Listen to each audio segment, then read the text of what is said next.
Bien le bonjour, je suis Gaël et aujourd'hui nous allons parler du film Dragon Ball Super Héros.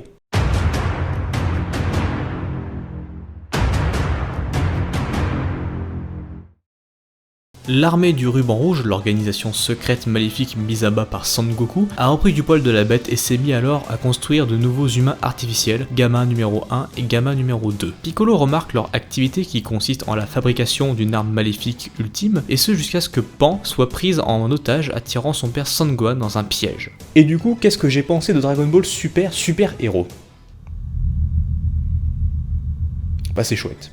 C'est étonnamment beau visuellement parlant. Certes, il y a toujours ce côté un peu saccadé dû à la méthode d'animation, la CGI, mais au bout d'un moment, pour pas dire dès le début en fait, on s'habitue totalement au rythme de l'image et au bout d'un moment ça cause plus aucun problème pour les yeux. Je suis même assez content qu'il n'y ait pas cet effet bizarre où les personnages et les décors n'ont pas l'air d'être sur le même plan d'existence, vous savez, où les décors sont en 3D et les personnages en 2D, ou pire, l'inverse. C'est malheureusement quelque chose qu'a dû subir la saison 4 de l'Attaque des Titans par exemple, avec des titans en 3D qui malheureusement s'incruste mal avec le reste. Mais dans ce film, ça passe plutôt très bien. Les chara-designs sont assez classiques, assez gentils, à part peut-être Gamma 1 et Gamma 2 qui sont d'un côté assez sages, hein, ils ont rien de spécial on va dire, ils ont rien de grandiose dans leur design, mais leur simplicité, un peu rétro, fonctionne très bien et les rendent assez iconiques je trouve. Que ce soit leur regard, cette espèce d'aileron qu'ils ont sur la tête et leur cape de couleur, ils ont quelque chose d'assez fort visuellement avec une certaine sobriété, ce qui est plutôt pas mal. Mais ouais, le reste est assez sage, hein. Et toujours dans le domaine du chara-design, je suis moyen fan de ceux de Piccolo et de Gohan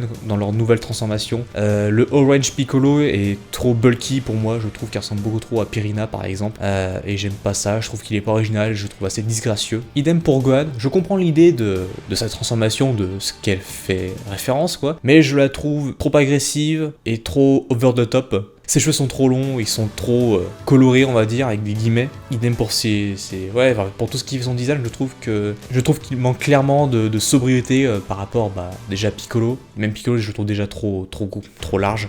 Même comparé à Gamma 1 et Gamma 2 qui sont les deux figures fortes du film, ouais, je trouve que la nouvelle forme de Gohan n'est pas ouf, visuellement parlant. Et pour le reste, donc le fond, le scénario, tout ça, c'est plutôt chouette. Vraiment.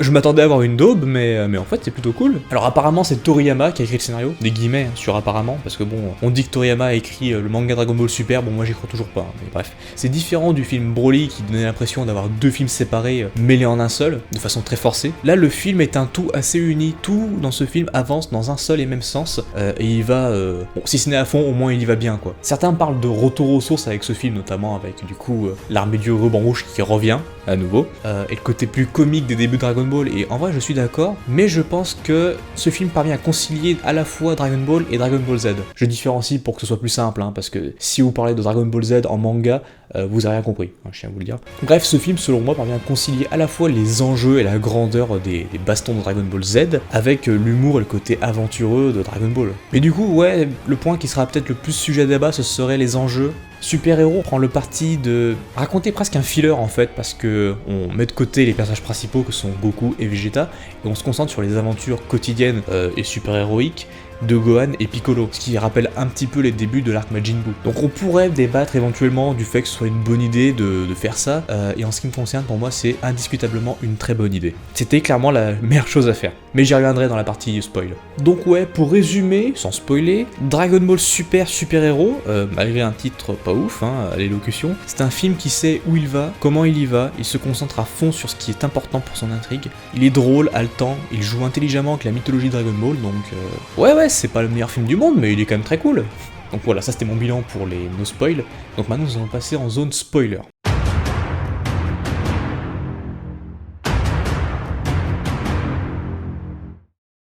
On va vite revenir sur la plastique du film, hein. Bon, quand on avait vu la bande-annonce, hein, moi le premier, on avait tous eu peur de ce parti pris de prendre de la CGI pour faire un film Dragon Ball. Non seulement l'animation japonaise et la CGI ça évoque de mauvais souvenirs, mais aussi on se demandait est-ce que c'était vraiment pertinent. Artistiquement je sais pas si c'est tant pertinent que ça, parce que ça aurait été de l'animation traditionnelle en 2D, bon ça aurait pas changé grand chose je pense. Peut-être que c'est juste d'un point de vue technique que c'était plus optimal de faire ça en 3D, je sais pas. Pour le coup je pense que Dragon Ball s'en sort relativement bien en CGI, le chara design assez épuré des personnages et le design des décors de manière générale, vont bien ensemble en fait. Il y a toujours eu assez peu de détails entre guillemets en profondeur, c'est-à-dire peu de textures, c'est souvent des aplats dans Dragon Ball, ce qui rend le truc assez détaillé, assez lisible, assez cool à regarder quoi dans le manga, et dans l'anime aussi on va dire. Cette entre guillemets absence de détails sur les textures, ça permet à la CGI de bien s'adapter en fait, parce que ce qui selon moi pose beaucoup de problèmes dans la CGI, bon en plus du côté saccadé de l'animation, c'est le fait qu'il y ait trop de détails à gérer en 3D qui s'intègrent mal en 2D par exemple. Et là vu qu'il y a peu de détails, c'est souvent juste des traits pour les contours, par exemple des visages ou des corps, ça passe beaucoup mieux je trouve. Même le personnage qui a le chara-design le plus chargé on va dire, c'est Cell Max,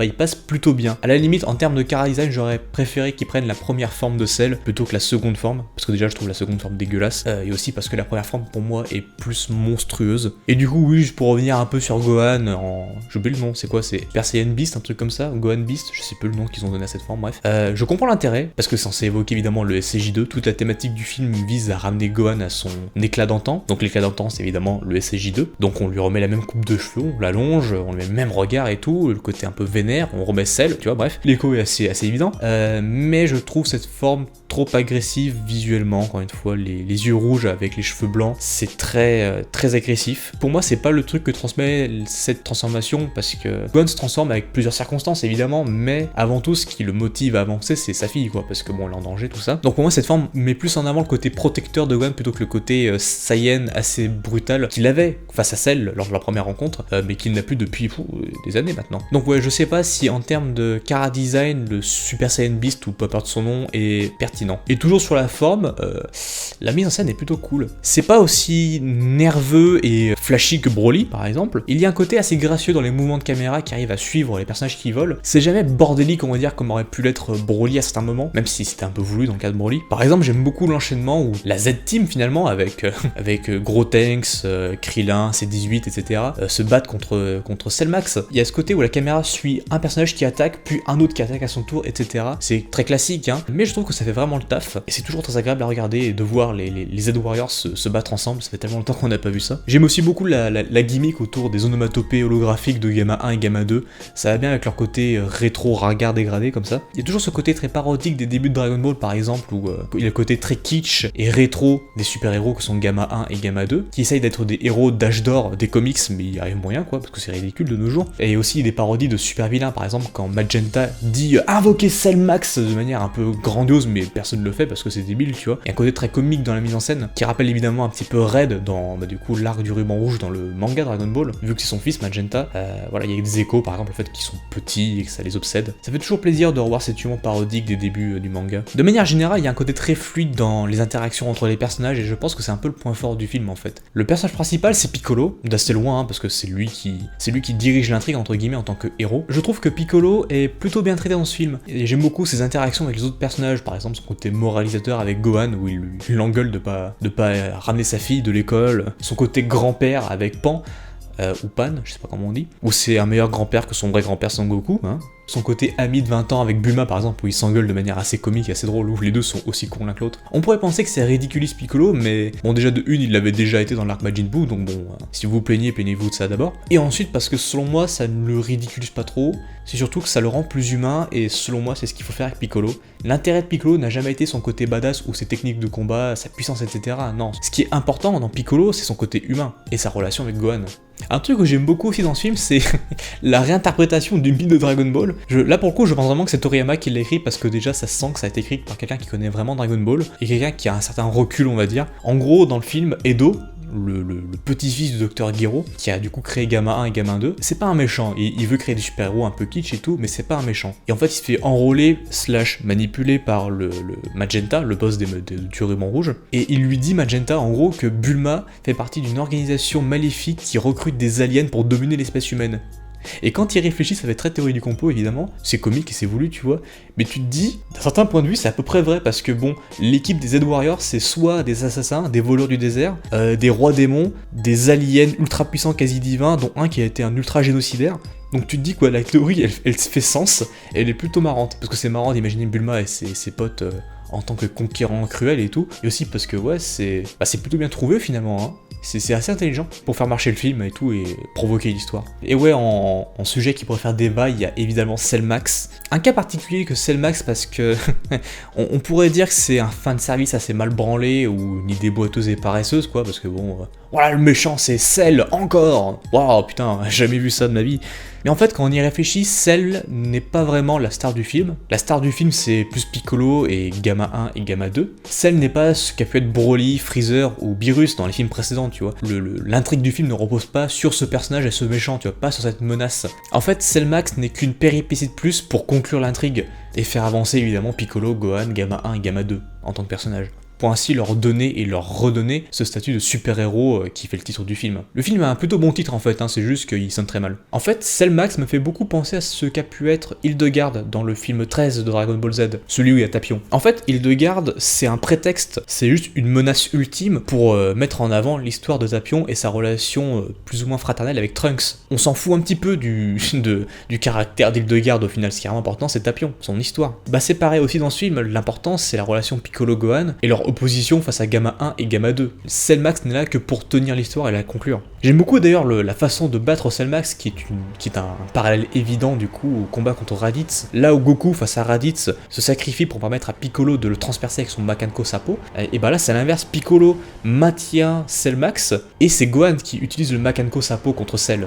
Ça fait doublement référence déjà au combat contre Raditz, mais aussi au combat contre Cell où Gohan bah du coup oxy Cell. Là où dans le manga c'était Goku qui aide Gohan à tuer Cell avec son Kamehameha père-fils, là cette fois-ci c'est Piccolo qui l'aide à battre Cell avec sa propre technique, le Makanko Sapo. Et vraiment cette petite espèce d'héritage filial entre les deux qui marche d'autant plus dans Dragon Ball Super parce que Goku, bon, c'est devenu un père un peu merdique, alors que voilà, Piccolo c'est clairement un daron exemplaire à ce niveau-là. Donc ouais, c'est vraiment une très bonne conclusion, c'est intelligemment pensé et c'est respectueux, c'est innovant à la fois, c'est vraiment bien. Ouais, mais le film met de côté Goku, Vegeta, Broly et tous les autres, ça manque de puissance et de combat, c'est nul. Putain, mais ça fait 10 ans maintenant que Goku et Vegeta, surtout Goku, parasitent Dragon Ball Super. Ils n'évoluent plus, ils ne font que se battre comme des débiles. Franchement, ils sont ultra chiants Goku et Vegeta dans Dragon Ball Super, c'est infernal. On n'en veut plus. Si on met Goku et Vegeta dans un film Dragon Ball maintenant, et dans la série aussi c'est pareil, et bah ça donne la seconde moitié de Broly le film. C'est-à-dire c'est juste une scène d'action d'1h30 non-stop, et c'est ultra chiant. Ouais mais c'est pas cool de les mettre juste comme ça dans une scène à part quoi. Bah faut bien justifier leur absence aussi, hein, parce que bon dans un univers quand t'as deux personnages quasi divins qui sont pas là, bah faut dire pourquoi ils sont pas là. En plus, vous l'avez votre combat débile sans intérêt où Goku et Vegeta s'affrontent sans le SCJ quoi. Bon bref, voilà, c'est tout ce que vous voulez. En plus Vegeta il gagne, voilà. Le film se fout d'eux et le met en scène. Et c'est ce qu'il faut. Mais c'est pas respectueux du travail de Toriyama. Mais c'est lui qui a écrit le film. Ça fait depuis les années 90 que Toriyama met de côté Goku en essayant de le faire remplacer par Gohan. Abandonner Goku et Vegeta, c'est la meilleure chose à faire. Et après plus de 10 ans à s'égarer dans des intrigues sans intérêt, ils le font enfin et ils doivent continuer.